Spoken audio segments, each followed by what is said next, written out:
नमस्ते। आज मैं प्रारब्ध, जिसको भाग्य कहते हैं, और परिश्रम मतलब लगन मेहनत में कौन किस पर भारी है, मेहनत या भाग्य, इस पर अक्सर चर्चा होती रहती है। तो आज हम इसी पर चर्चा करेंगे।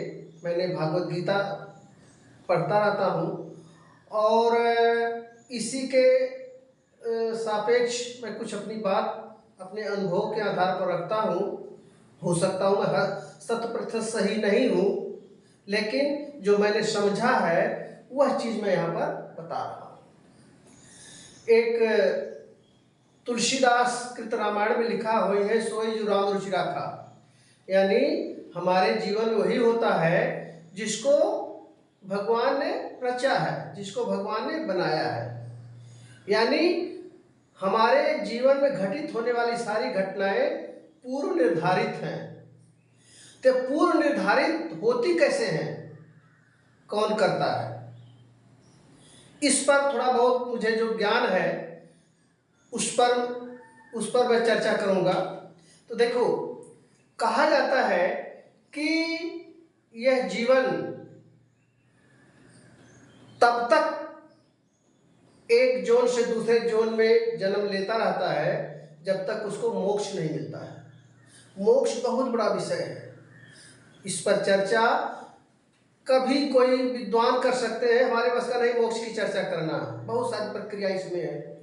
मैं केवल यही कह रहा हूं कि जीवन आगे बढ़ता रहता है, यानी पुनर्जन्म हमारा होता रहता है, और हर पुनर्जन्म में, हर जन्म में या पुनर्जन्म में या पीछे के जन्मों में या वर्तमान जो हमको जीवन मिला है उसमें हम कुछ न कुछ काम करते रहते हैं।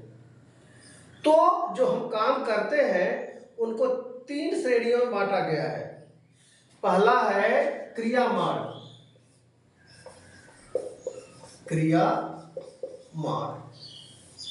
क्रियामाण क्या है? वर्तमान, हर जन्म में वर्तमान में जो हम काम करते हैं वो काम अच्छे हो या बुरे हो, सबका परिणाम हमको एट ए टाइम उसी समय नहीं मिलता है। कुछ कर्म ऐसे होते हैं जिनका परिणाम हमें बाद में मिलता है, और कुछ कर्म ऐसे होते हैं जिनका परिणाम हमें तुरंत मिलता है। जैसे हमने भोजन किया, हमारे उधर में गया, हमको अच्छा लगा, तो भोजन करने का परिणाम मिला कि हमें संतुष्टि मिली। हम बोल रहे हैं, आप लोग सुन रहे हैं, हमारे बोलने का परिणाम हुआ कि आपको सुनाई पड़ा, परिणाम ही हुआ। कुछ चीज़ें ऐसी होती हैं जिनका परिणाम 2-4 साल बाद मिलता है या कई जन्मों के बाद भी मिलता है। अगर पुनर्जन्म में हम विश्वास करते हैं तो गीता में कहा गया पुनर्जन्म होता है। तो इस संदर्भ में जो हम पिछले जन्म में काम करते हैं या इसके पिछले जन्म में काम करते हैं या इस जन्म में काम करते हैं, जिनका परिणाम तुरंत नहीं मिल पाता है, वो हमारे संचित परिणाम में आ जाता है, संचित कर्मों में आ जाता है। तो ये क्रियामाण के बाद आता है संचित कर्म। संचित कर्म क्या हुआ? स्टोर्ड, जिसको कहते हैं इकट्ठा हुआ कर्म। संचित कर्म हम करते जाते हैं और हर जन्म में संचित कर्म करेंगे, कभी अच्छा कर्म करेंगे, कहीं बुरा कर्म करते, ये सब स्टोर होता जाता है। और स्टोर जो भी संचित हमारे कर्म हैं आज के पिछले जन्मों के, वो आगे चल करके एक प्रारब्ध कर्म कहलाता है। प्रारब्ध कर्म क्या है कि जो हमने संचित कर्म किया है उचित समय पर उसका फल मिलना शुरू हो जाता है, यही प्रारब्ध है। तो ये प्रारब्ध कर्म फिर हमारे वर्तमान में आकर हमको मिलने लगता है। क्रियामाण हमने अभी किया, पहले जन्मों में किया, जो कुछ भी किया, वो जिसका परिणाम हमें नहीं मिला, वो कर्म परिणाम रहित होकर के संचित होता जाता है एक जगह। और वह संचित कर्म किसी समय, किसी जन्म में, किसी जीवन में, पिछले जन्म न मिलकर के इस जीवन में जो उचित समय आने पर, समयोचित वातावरण मिलने पर वो प्रस्फुटित होता रहता है, निकलता रहता है, वो होता है प्रारब्ध कर्म। और वही प्रारब्ध कर्म हमें क्रियामाण जो वर्तमान में है उसको प्रभावित करता है। क्रियामाण वर्तमान से संचित हुआ, संचित से फिर प्रारब्ध हुआ, प्रारब्ध कर्म बन गया। वह प्रारब्ध कर्म जो एक परिणाम देना शुरू कर देता है। यही प्रारब्ध को भाग्य भी कहते हैं। अब मतलब हम जो कुछ हमें मिल रहा है, लोग कहते हैं कि जैसा करनी वैसा भरनी, जैसा आपने कर्म किया वैसा आपको मिला। जस करनी तस पाव होता था, जैसा आपने किया वैसा आपको मिला। तो परिणाम हमें जो है जब भी मिल रहा है, हमें जैसा हमने किया वैसा हमें मिल रहा है। तो यही हमारे कर्म ही हमें परिणाम देते हैं, हमारा प्रारब्ध बनाते हैं, हमारा भाग्य बनाते हैं। इसका मतलब ये हुआ कि हम स्वयं अपने कर्मों द्वारा अपने भाग्य का निर्माण करते हैं। मेरी समझ ये आया कि हमने जो कर्म अब तक करते आ रहे हैं, उन कर्मों का जो परिणाम होता है वही हमारा प्रारब्ध है, वही हमारा भाग्य है। तो इतना तो क्लियर हो गया। अब समस्या यह है कि क्या कर्म प्रारब्ध पर भारी पड़ते हैं? आपने शेर सुना होगा, खुदी को कर बुलंद इतना, कि तकदीर से पहले खुदा बंदे से पूछे बता तेरी रजा क्या है।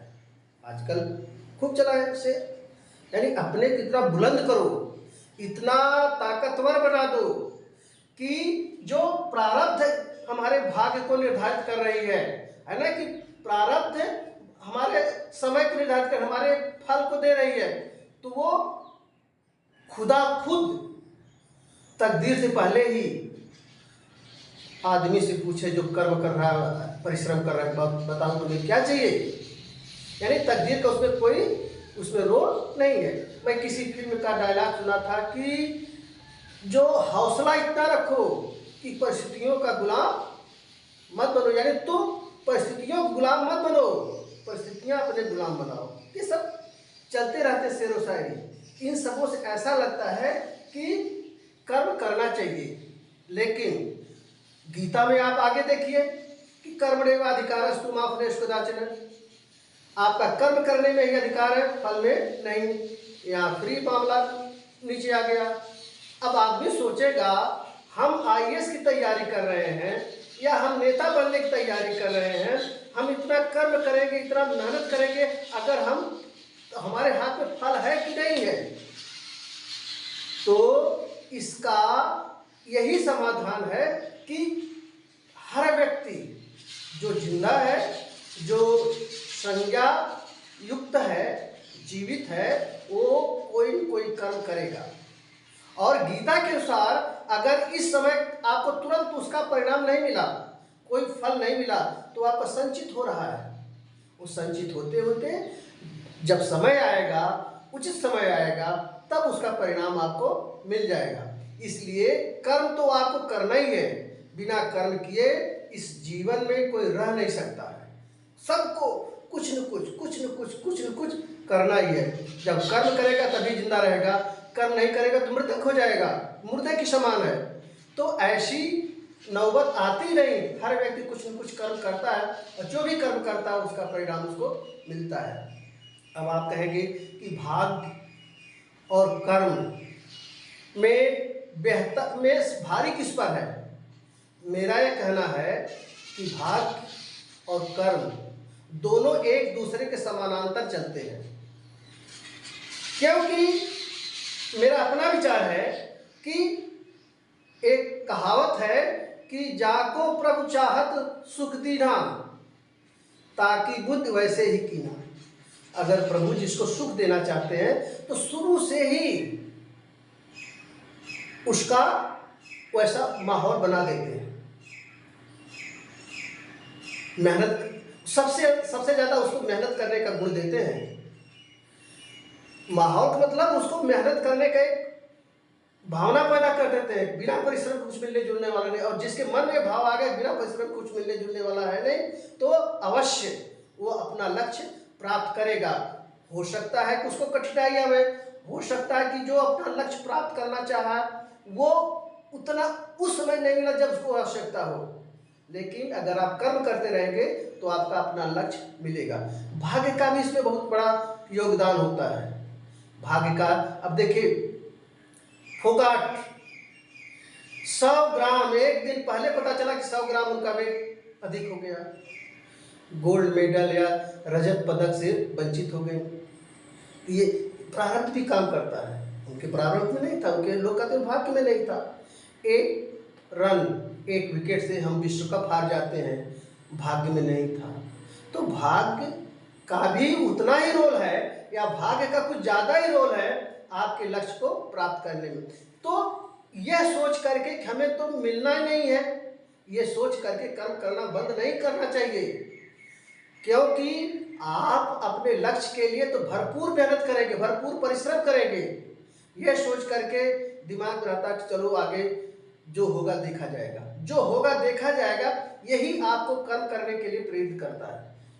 सिपाही की जो अभी यूपी में निकली वैकेंसी 60,334 या 234 ऐसे हैं, परीक्षा कितने दिए हैं?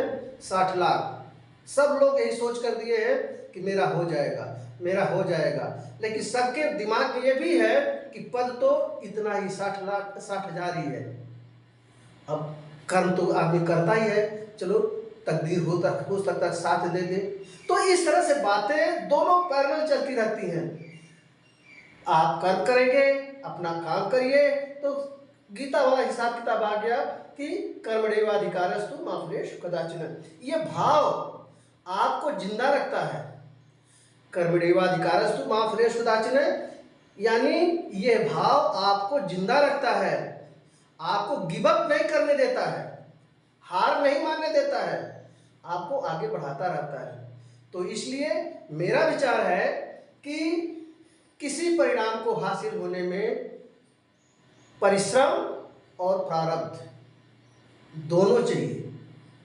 केवल एक के रहने पर शायद उतना फल न मिले जो आप चाह रहे हैं। मिलेगा, क्योंकि आपने जो कठिन परिश्रम किया है, नहीं आप डीएम तो एसडीएम बन जाएंगे, लेकिन बनेंगे जरूर। तो जो आपने परिणाम, जो मेहनत किया है, उसका फल अवश्य मिलेगा। इसलिए परिश्रम करिए और बाकी चीज़ें ईश्वर के ऊपर छोड़ दीजिए, आपकी नीयत के ऊपर छोड़ दीजिए, क्योंकि नीयत सबसे बड़ी चीज़ है।